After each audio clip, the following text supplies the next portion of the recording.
Morals in Man, Part 8, Chapter 9, The Economics of Personality.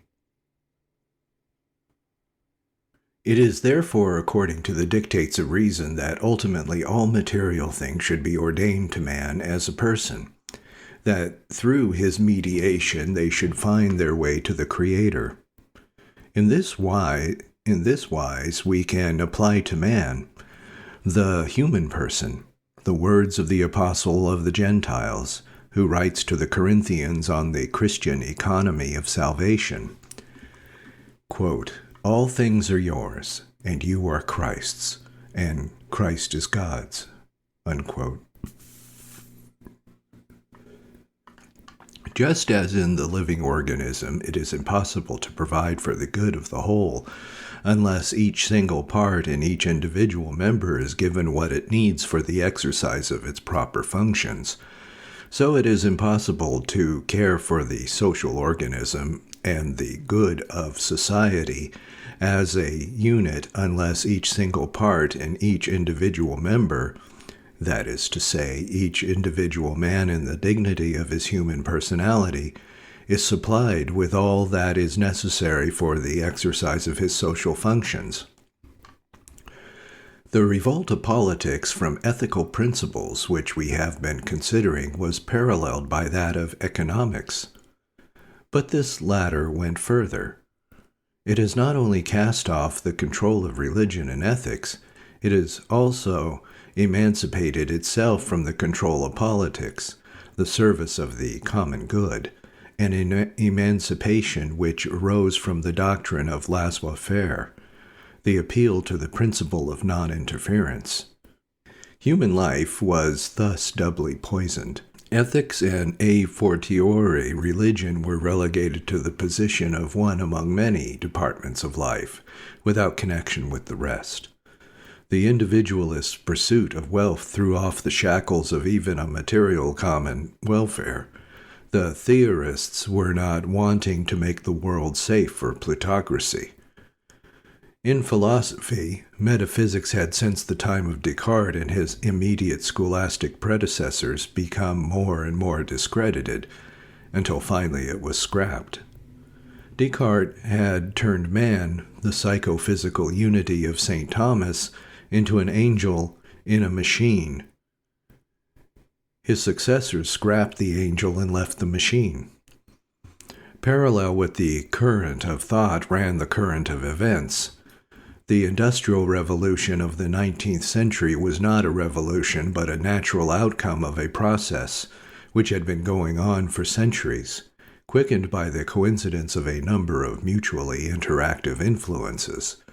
The discovery of the New World with its vast potential markets, the growth of banking and credit, the wars of succession and the change in colonial policy, the growth of population due to the falling death rate, the impulse of Puritanism, the immediate result of the new movement with its concomitants of renewed and more drastic enclosure of land, depopulation of rural districts, and change from domestic industry to the factory system, was the emergence of the entrepreneur, the central figure of the new regime. Value in use gave way in importance to exchange value, as function gave way to the autonomy of money. The change in the structure of society was the result of circumstance, the hurried completion of a century-old trend. This, combined with the current mechanist thought, produced the economic doctrine of laissez-faire. Liberalism invented the economic man, reacting mechanically to stimuli according to egotistic hedonist principles. Adam Smith invented the invisible hand. The physiocrats invented the iron law of wages. Tawney speaks of Marx as the last of the schoolmen because he, like them, held a labor theory of value. But the physiocrats and the positivists had intervened. There is recognition of the impersonal forces of the market and the automatic functioning of economic law as early as Buridanus and Antonio of Florence. Thinkers such as these recognized for a moment that the market is determined by laws of supply and demand, but they emphasized the fact that such automatic functioning ought to be controlled, as of course it can be, for supply and demand depend on human appetite, by ethical standards. They insisted, that is, that man is a man and not an economic abstraction, and that labor ought to be given a just reward, if necessary above that which the economic forces of themselves would produce. And the moralists and theologians, it was with the ethical control of economic law that they were the first concerned. Laissez-faire fought hard throughout the 19th century to maintain its position. Legislation was long secured only by tremendous pressure, and even then was piecemeal and grudging. But the theory fell. There should be no need in these days of rationalization and planned economy to protest that the state ought to take action against economic absolutism. But there is every need to protest that pressure is not always brought to bear at the points where it is most needed, or on the issues which are most fundamental. If children of 4 are no longer sold to the slavery of a 12-hour day, and women no longer draw trucks on all fours in the mines, too many workers remain nonetheless subhumanized. If their soul are no longer brutalized by gang systems and sweating, they are often asphyxiated by irrational routine. A welfare worker asked an operative, "What are you making?" C429? What is C429? I don't know. What becomes of C429 when it leaves you? I don't know. How long have you been making C429? 9 years.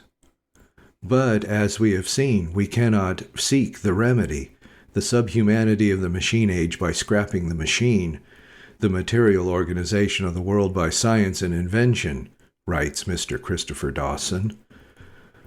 It is no sense to be refused or despised by the Catholic tradition, for the Catholic philosopher, no less than the scientist, the progressive rationalization of matter by the work of scientific intelligence is the natural vocation of the human mind. This must seem a hard saying when we consider that science and discovery, like a second eating of the forbidden fruit of knowledge, have proved a curse rather than a blessing to humanity. But the disease of modern civilization lies neither in science nor in machinery, but in the false philosophy with which they have been associated. At the very moment that man was at last acquiring control over his material environment, he was abandoning the idea of spiritual order and leaving the new economic forces to develop uncontrolled without any higher social direction.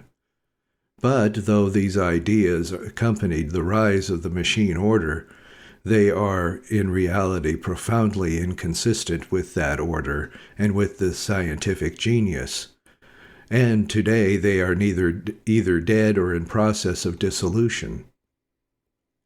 To revert to primitivism would be not only to relinquish our hard-won control of our material environment, but to deny precisely that faculty of reason which would enable us to correct and perfect what it has begun.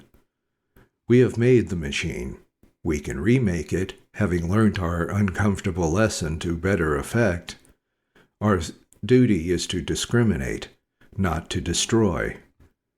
The Christian answer, Maurice Reckitt wrote very truly, must surely be that the task is possible, but that it cannot be done without the recognition of a true scale of values, which only religion can sufficiently elucidate and guarantee.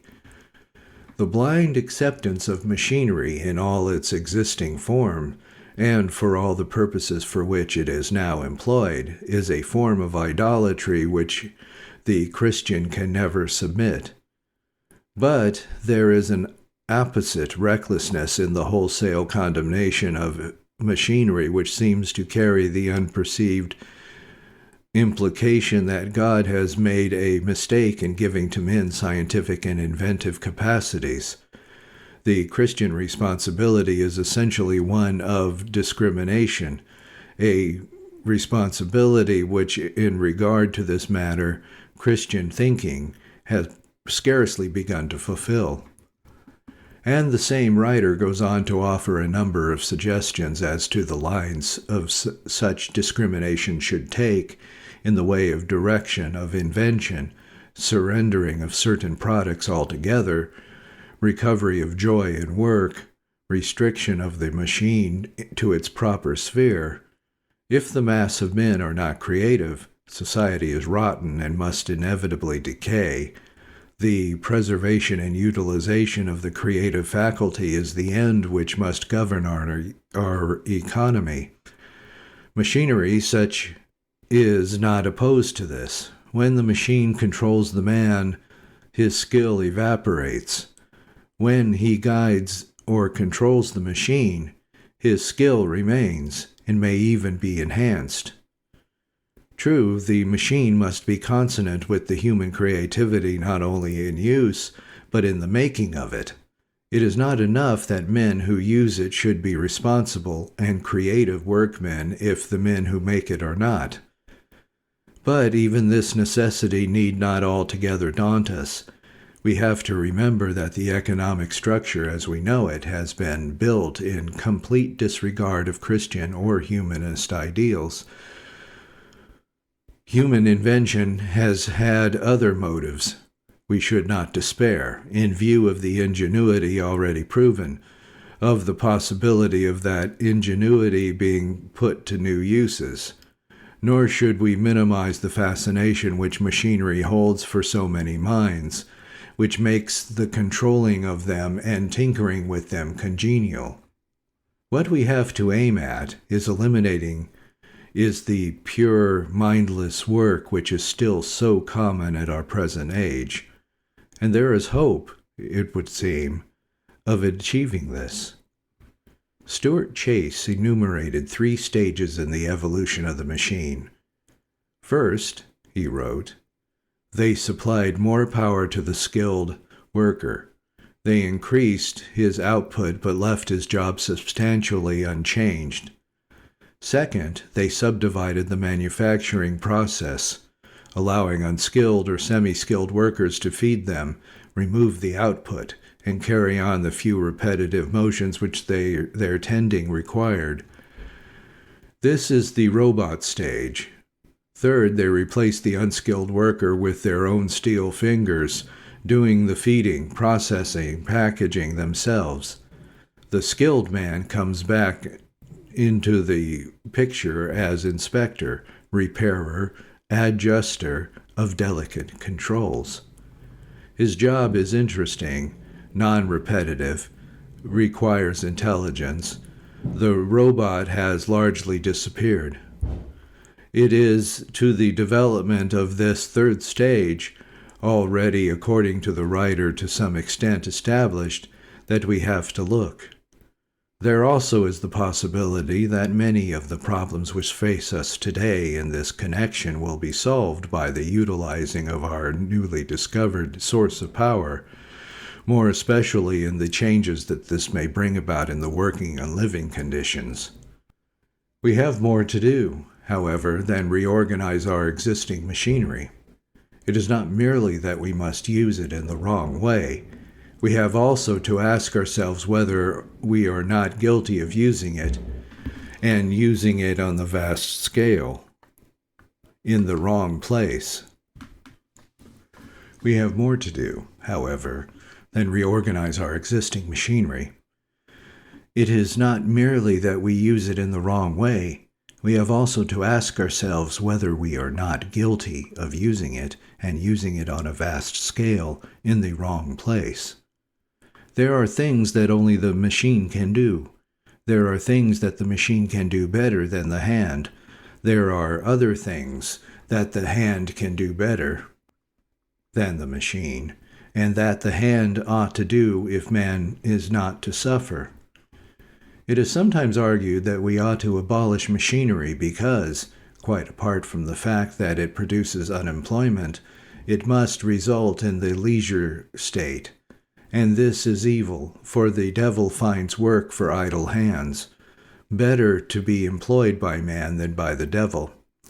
The fact, first of all, that in our world is plenty is compatible with starvation is a convincing proof of the outrageous stupidity or wickedness of our world, and of the fact that the establishment of Christian principles, so far from being sentimental claptrap, is a fundamental necessity without which economic or political expedients must be of little avail. We could, if we were sensible enough, copy the habitants of Ratha, among whom, we are told, unemployment arises every time an industry produces more goods than the community can consume, and it is regarded as a sign that the industry has worked well and deserves a rest until the balance is restored. We could, like them, reduce drudgery to a minimum by means of machinery, of employing our machines, to pile up luxuries for the few, to rush aimlessly from one part of the world to another, to wipe out handicrafts, and plank 1,000,000 identical flower vases on 1,000,000 identical tables, while continuing to clean our streets and sewers by hand. But we should then have something in the nature of a leisure state, and would this be acceptable? You can not imagine, wrote Ford Madox Ford, a population each member of which works only an hour a day, spending the whole rest of its time in the cinemas. Yet the only logical and moral end of the result of improvement in the machine can only be million-wise exterminations or a 6-hour world working week. There is no third way. It may be that if we had leisure like the inhabitants of Ratha, we should not use it like the inhabitants of Ratha, because we have reached a stage of disintegration at which the creative use of leisure is becoming impossible to us. This, our earth, wrote Richard Jefferies in his Story of My Heart, produces not only sufficiency and a superabundance, but in 1 year pours a cornucopia of good things forth, enough to fill us for many years in succession. The only reason that we do not enjoy it is what the want of rational organization.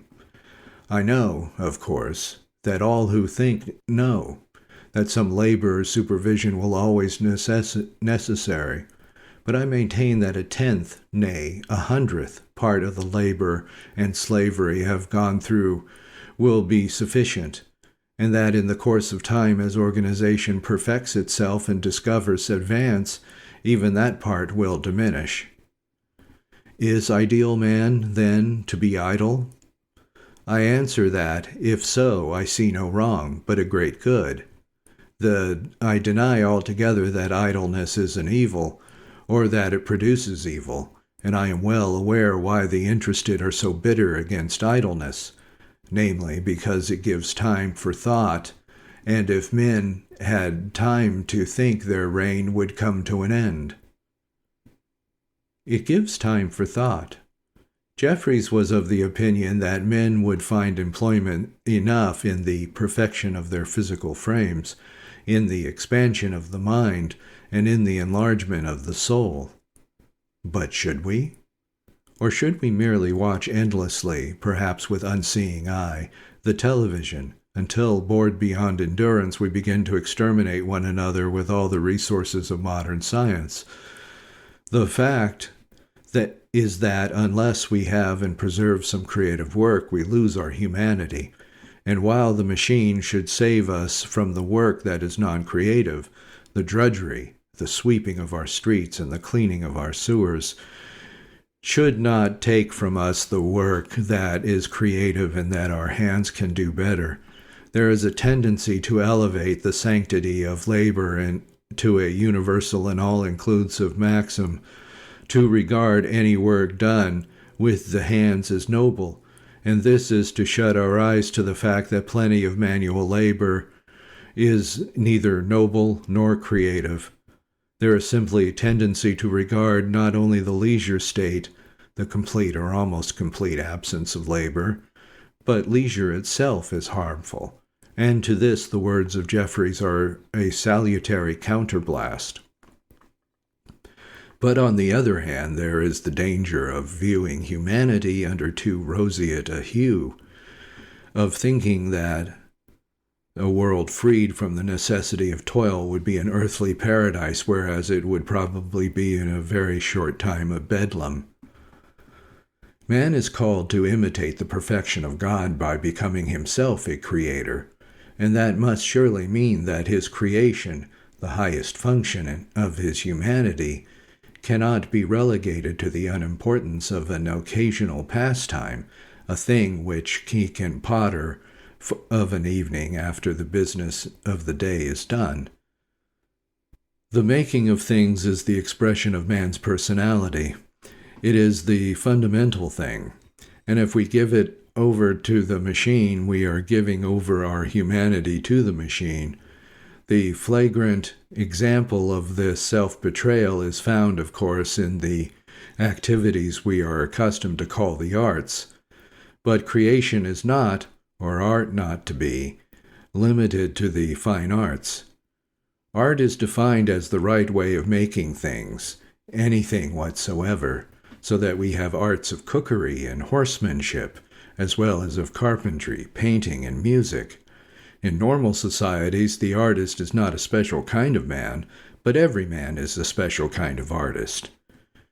In other words, every normal man earns a livelihood by exchanging the products of his particular skill for the surplus products of his neighbors, otherwise endowed.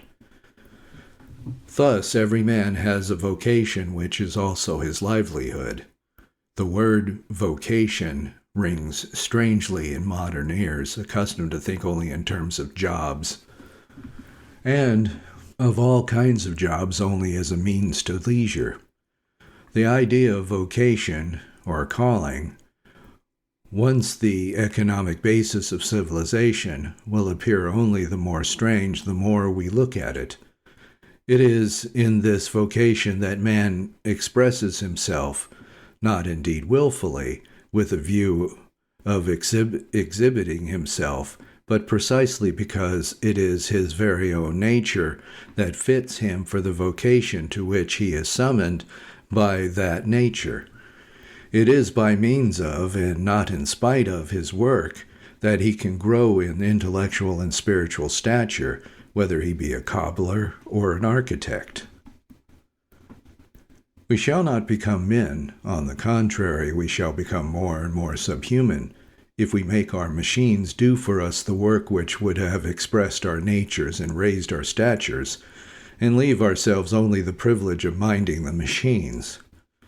What then must we do if we are to avoid the extreme both of Luddism and of technocracy? You cannot imagine a population each member of which works only an hour a day, spending the whole of the rest of its time in the cinemas.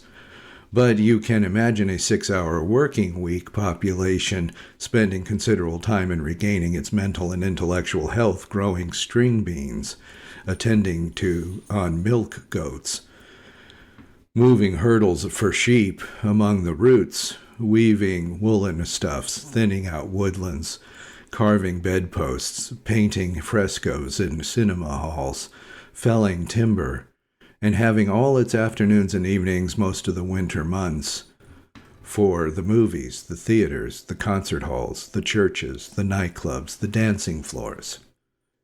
Can a man express himself during things of this sort?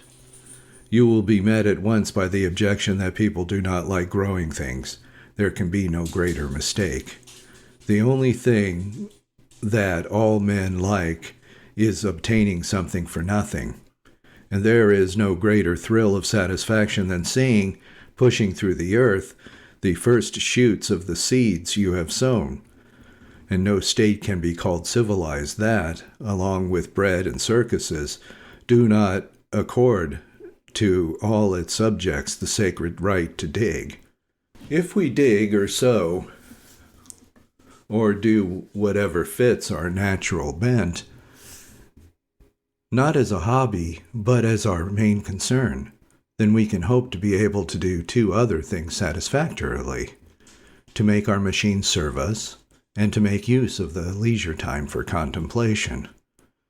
Man, St. Thomas tells us, needs a certain amount of leisure and a certain measure of material well-being if he is to contemplate. The machine is ours to use to this end, but we shall use it safely only if our main activity in life is creative, and if our values are sound. And by this last phrase is meant that we have to get rid of the commercial virtues which, we are told, the Nordic races introduced into a peaceful world, and which Puritanism canonized. The only thing that can save the world are a certain Mediterranean brand of slacking off in every department of life, a slackening off of in everything from conscious rectitude and its brother sense of acquisitiveness to the sense of efficiency in the hours of labor worked, rectitude for the sake of gain, honesty, which is only the best policy, continence so that you may creep into the back door of heaven, frugality for the sake of adding to your store. We have sought first the kingdom of heaven, when we have put the human personality before big business, quick returns, the lust of power, when we have realized that our race is dying of inanition because of its lack of creation, we have refused to be dictated to by the vital interests of money and have returned like Candide to the cultivation of our back gardens. When we have taken the fundamental step of substituting the good of man for the profit motive, then we can have hope for the future. We can hope that the machine will be kept in its place and be of use to mankind. For myself, I look forward to a day when the automobile nearly as extinct as is today the railway, men shall live in great or smaller but intensely cultivated areas. Once or twice a week, men shall fly to the power centers, do their 3-hour shifts, superintending the actions or executing the repairs of the power-supplying machines, or their field work in the great grain centers and ranches. The rest of the time they will occupy with the agreeable and unhurried labor of their own soil, or with their own benches, chisels, easels, fiddle bows, lasts, and with whatever form of nightlife they shall find agreeable when the day is over. Occasionally they will take a read in a book. It is the Christian's duty to work for the salvation, natural and supernatural, of the world, for the reordering of society, the reestablishment of Christian principles. To that apostate, the first preliminary is a firm grasp of the true hierarchy of values. The principle of non-interference has eaten into our society. The divorce of religion from life is the ever-present danger, not unless it is realized that religion means much more than hymn singing and harmonious can this apostolate ever be even begun. We are sometimes in the position of those men of whom our Lord spoke, who cried to him, "Lord, Lord," and received a nasty jolt at the judgment. It is urgently necessary to cry, "Lord, Lord," but grace will not achieve the reorganization of society if nature is inactive. To affirm the rights of the whole man and the university of the ethical and religious principles on which they are based, to have a positive social philosophy which is the realization in society of religious truth. This is the foundation of the program of Christian action in the world. Today, human society is, in Kant's phrase, a kingdom of ends, not a machination of cogs. The call to acceptance of Christian principles is the first necessity. The second is their application to particular issues in the regulation of economic factors. If demand is universally Christian, supply will, by pressure of the, quote, impersonal forces of the market, unquote, become Christian too. If rationalization of industry is carried out with a view to human and not merely economic advance, it will be really rational. If a planned economy is founded upon Christian principles, it will really be a reordering. If utilization of invention is measured by the advantage of society as a whole and not simply of the shareholders, it will really be a progress. If machinery is used to supplement human power and save drudgery, to perfect creativity and not to destroy it, to civilize and not to subhumanize, it will serve instead of ousting the kingdom of God. The determinist economics of laissez-faire, the false abstraction of the economic man, were founded on the ethical assumption of egoism. If the world can be persuaded to demonstrate in practice that the assumption is false, it will eo ipso have gone far towards remedying the chaos into which it has thrown us. First, then, a right vision of the order of things is required, a right subordination of ends. Seek ye first the kingdom of God. That is why even the legitimate economic advance must be sacrificed at times.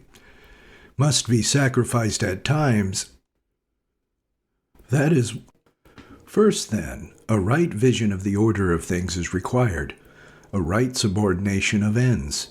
Seek ye first the kingdom of God. That is why even a legitimate economic advance must be sacrificed at times for the sake of a greater good, and why, if material progress had been measured by spiritual requirements, we should not be in our present predicament. The world must be made safe for Christianity, and therefore for man. And the history of Christianity, while it gives us a warning as to method, gives us also a lesson in hope. The victories of the Church have been won not by violent subversion of order, but by a patient reordering of manners of thought. The Whigs of the 19th century freed slaves with a flourish of trumpets and money bags, and thereby, as like as not, condemned the emancipated Negroes to a distress for the most part worse than that from which they had been released. The Church abolished slavery by gradually creating in society a positive attitude of mind in which slavery was incompatible, not negatively to clamor for destruction, but positively and with patience to work for a renewal of spirit, and then for the reorganization of our material, the actual reestablishment of Christian order and the humanism which it implies. This is the pith of the Christian program. For Christianity, in this as in other contexts, is affirmative, and a program of affirmation is the condition of success. A positive, affirmative outlook is living and dynamic, and an outlook, like a society, which is absorbed in negations, is rotten.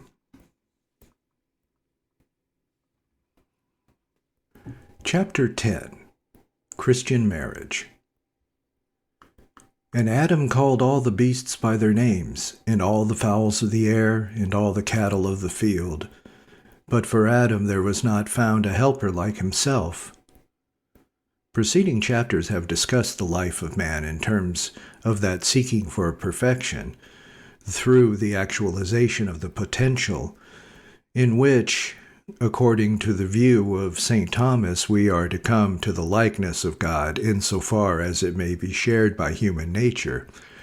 That perfection was seen to lie outside and above the individual, primarily consisting in the worship and love of God and union with Him, even yet apart from the connoting always a centrifugal direction, turning outwards towards a reality greater than the individual, towards the human society of which he is a part, towards the manifold contracts with other individuals of which the texture of that life, of social life, is so largely made up, towards in all the supra-personal ideals to which men devote themselves and without which they would fail precisely in their quest for happiness. Finding, that is, the disinterested love and service, the happiness to which they are called, but which they pursued selfishly, would elude them. If we are to be faithful to this line of thought, it is from a similar angle that we must approach here the subject of marriage. There can be no complete picture of human life, of the perfection of the person, which excludes society. For without society, the individual is necessarily incomplete. But the life of society itself is not enough. We have to avoid, if we are to be real and complete men, not only the narrowness and unawareness which threaten the solitary life, but also the superficiality which threatens the social life. Man stands in need of a helper like unto himself, for his own physical and psychical perfection, for the awakening of deeper springs of his being, in mind and heart and will, and the calling forth of the most meaningful powers of devotion and self-sacrifice. He needs the revelation and the motive force found in the love of another human being with whom life is shared and at the same time raised to a new value by the creation of a new reality, the common life of the family, which transcends the individual. That common life, rooted in the self-forgetful attitude of mutual devotion, the undivided loyalty which is summed up in the word delectio, the choosing out of the loved person over against all others, and in the inclusive love given by the whole person to the whole person, with all this connotes of desire of self-offering, that all the Middle Ages meant by their word amicitia. All this is, in God's providence, the normal way of attaining to that perfection which is His will for us. We must beware here of a dangerous misconception, the truth that man finds happiness only insofar as he grows in forgetfulness, that he finds his life only insofar as he loses it, and achieves his own perfection only insofar as he grows disinterested in love, is nowhere more in danger of being forgotten in our days than in the context of marriage. Selfishness is at the root of our troubles and difficulties, and if we were to suppose that the analysis of the advantages of marriage to the individual provided also a statement of the attitude of mind which should govern men and women in their approach to marriage, we should be in danger of erecting selfishness into a dogma. It is true that in marriage a man finds happiness and fulfillment. It would be the end of all values if he were to look solely for happiness and fulfillment in marriage. It is in marriage, St. Thomas remarks, quote, that the greatest amicitia must exist, unquote. And amicitia he defines as against amor concupiscente, or desire, as the love whose object is not what one desires, but the person for whom one desires good, as giving, therefore, more than receiving, so that the lover, quote, wills good for the beloved as for himself, thinks of the beloved as another self, unquote. And so it is that Augustine approves in the phrase of Horace, dimiduum anime meae, half of my soul. This essential quality of love explains why the pseudo-Denis tells us that the divinus amor causes ecstasy. For a man is said to suffer ecstasy when his will goes forth, as it were, from himself and is drawn into another. And this is verified most fully in the love of amicitia, when a man's love is, quote, drawn absolutely outside of himself as much as he wills the good of the beloved, and brings about this good as his own care and concern. Quasi gerens curam et providentiam ipsius, for the sake of the beloved. Unquote. The essence of love is self-transcendence.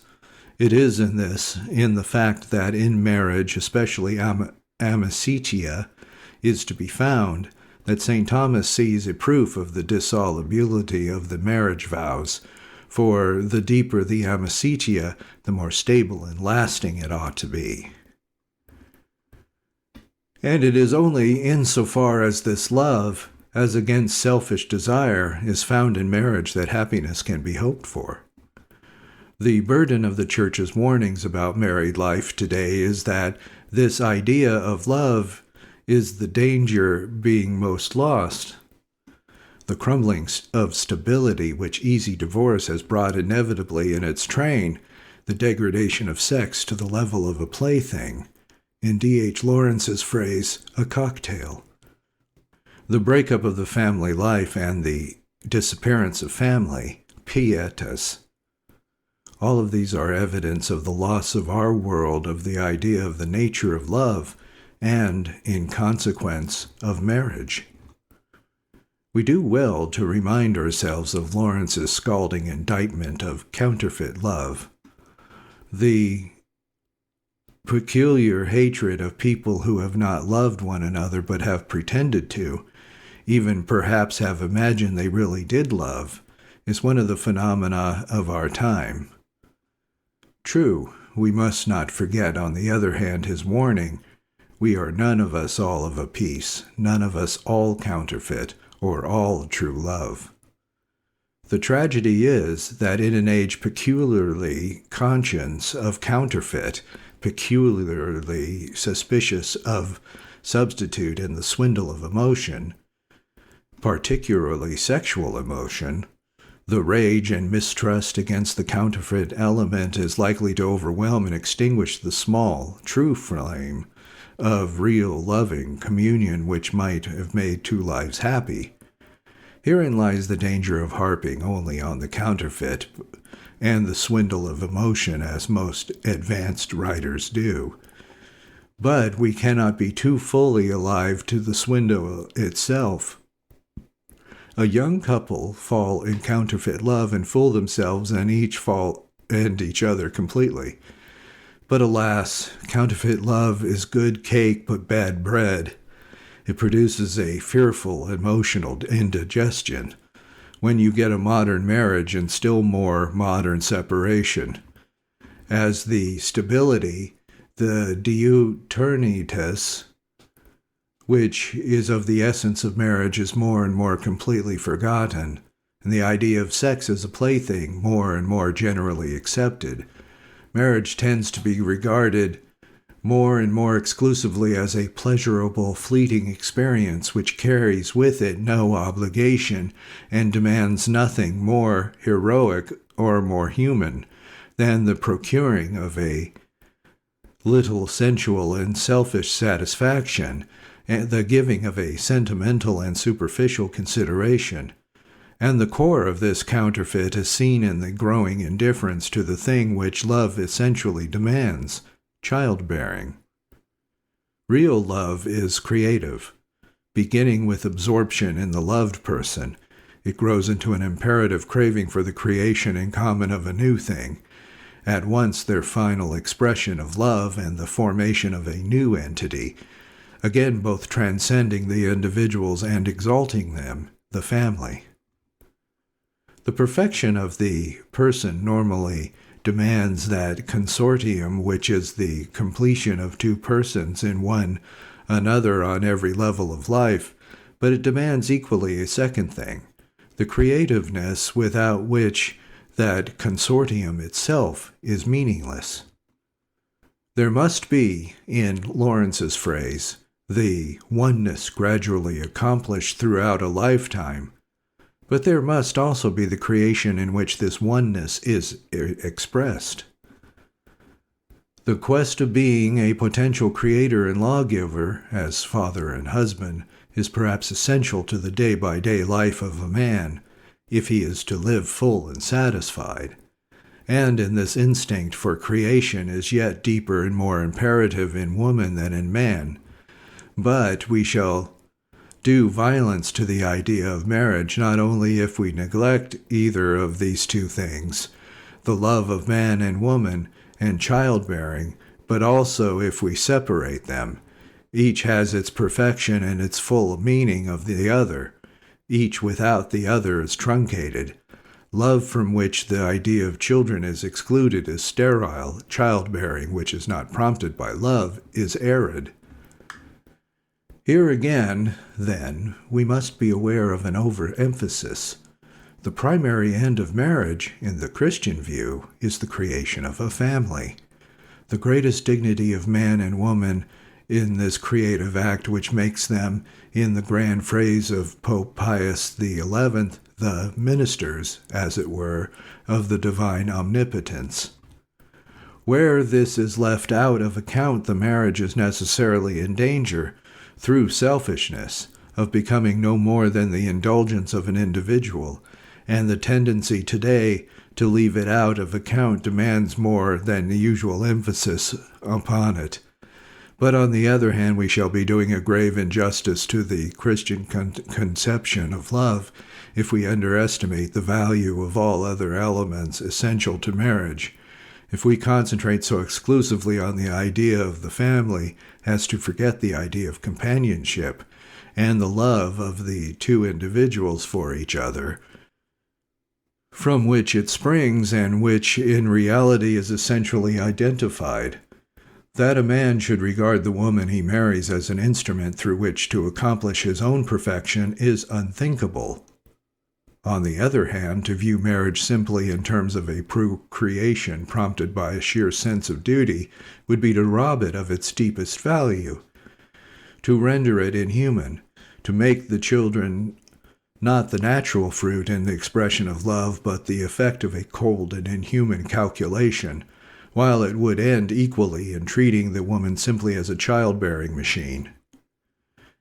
Amicitia intensa, says St. Thomas, arguing against polygamy, non habitur ad multos. Deep love cannot be given at once to many, and if the woman have one husband only, but the man several wives, there will not be equal amicitia on both sides. There will be love, not free and spontaneous, but in a sense servile. And again, amicitia consists in a certain equality, so that if a man were allowed to have several wives, there would not be free amicitia on the part of the wife for the husband, but servile, and this is proved by experience. For where polygamy obtains, wives are treated rather as handmaids. Pope Pius XI, condemning the type of emancipation which does away with the honorable and trusting obedience which the woman owes to the man, remarked how this in the end leads to an attitude of mind not so dissimilar from our Oriental despotism. If the woman descends from her truly legal throne to which she had been raised, within the walls of the home by means of the gospel, she will soon be reduced to the old state of slavery, if not in appearance, certainly in reality, and become amongst the pagans the mere instrument of man. But he goes on to speak of the rational and exalted liberty of the Christian wife, and the equality of wife and husband whose rights belong to the dignity of the human soul, which are proper to the marriage contract and inseparably bound up with wedlock. We shall be guilty of a radical misconception if, reacting against the evils with which Western emancipation has brought in its train, we allow ourselves to interpret the Pauline doctrine of obedience in terms of Oriental slavery by regarding the woman not as the amica between whom the between whom and the husband there is equality of friendship, but simply as a childbearing chattel. When we have made this caveat, and have reminded ourselves that the childbearing with which the Christian marriage is concerned is the childbearing which is demanded by the love and itself crowns love, then we can and must emphasize the fact that it is through the loss of a deep and realistic idea of sex that marriage today so often founders. We tend to lose sight of the mystery and forget the sense of reverence, to lose sight of the idea of creation, here as elsewhere, and forget the ministry of God's omnipotence. The Church has always stood and stands for these things, and it was the recognition of this that prompted Lawrence's great tribute to Christianity in his Apropos. Christianity established the little autonomy of the family within the greater rule of the state. Christianity made marriage in some respects inviolate, not to be violated by the state. It is marriage, perhaps, which has given man the best of his freedom. Man and wife, a king and a queen with 1 or 2 subjects, and a few square yards of territory of their own. This really is marriage. It is the true freedom because it is the true fulfillment for man, woman, and children.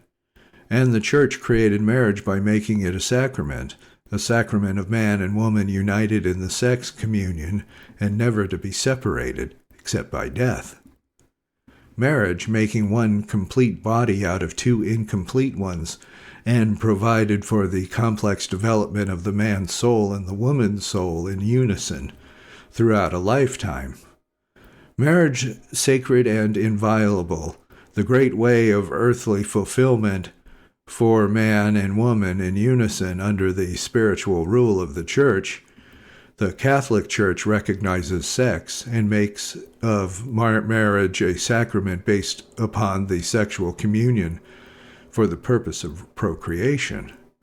But procreation in the South is not the bare and scientific fact, an act, which it is in the North.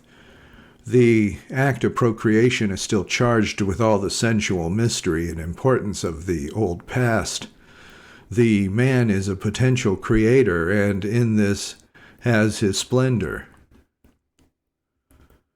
We have celebrated and rationalized and grown more and more self-conscious, stifling instead the engracing our deep and real instincts and substituting counterfeit emotion for them. In Lawrence's terminology, we have lost, first, the depth and reality of sense awareness, and secondly, our contact with the rhythm of the cosmos, to which Catholicism remains faithful. And, in consequence, we are bleeding at the roots because we are cut off from the earth and the sun and the stars, and love is a grinning mockery. Because, poor blossom, we plucked it from its stem on the tree of life and expected to keep on blooming in our civilized vase on the table.